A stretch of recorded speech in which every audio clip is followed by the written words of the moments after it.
The registration deadline for Florida's August primary is almost here. Those wanting to vote or switch parties need to get it done by midnight tonight. Both political parties will be watching to see which has the most interest. It may suggest an edge ahead of this year's pivotal midterms. Our Capitol reporter Forrest Saunders takes a look at the latest data to get an idea of where things stand.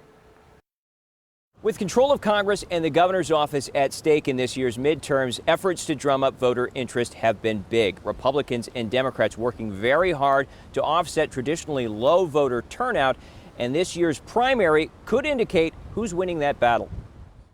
If you scrolled social media Monday, tons of reminders for the primary registration deadline. Today's a very important day. GOP and Dem candidates urging voters to sign up before midnight. Make sure you register. Make sure you vote. Election offices open late. Florida's new election chief also reminding his hotline is working all night for those that need help. I just thought I would update my signature. Political experts say Democrats have that big primary battle for governor that should help drive interest this cycle. If you don't have a big primary at the top of the ticket within a party, it's really hard to generate a lot of interest unless you've got a hot local congressional race or some local race. So far, however, Democrats are falling behind in ballots received. With more than 100,000 mail-in votes cast as of midday Monday, Republicans have a margin of more than 5,000 over Dems.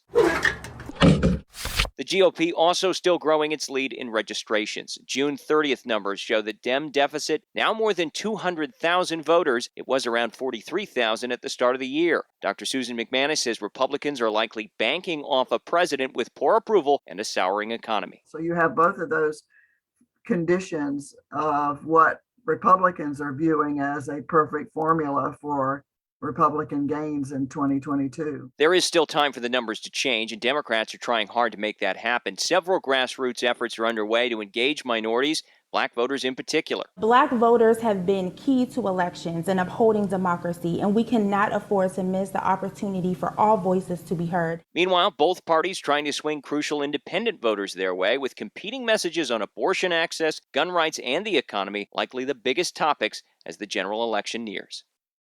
But the August primary comes first on the 23rd, and if you haven't registered to vote yet, there is still time. Online is likely your best resource. Just head to registertovoteflorida.gov. That's the latest out here at the Capitol. I'm Forrest Saunders reporting.